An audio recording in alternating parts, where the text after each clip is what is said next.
హృదయం ఒక అద్దమని నీ రూపు బింబమని తెలిపేను హృదయం నీకు సొంతమని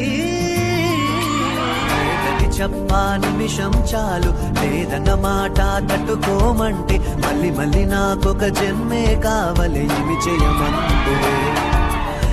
చేయమందువే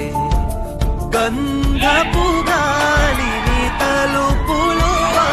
పుట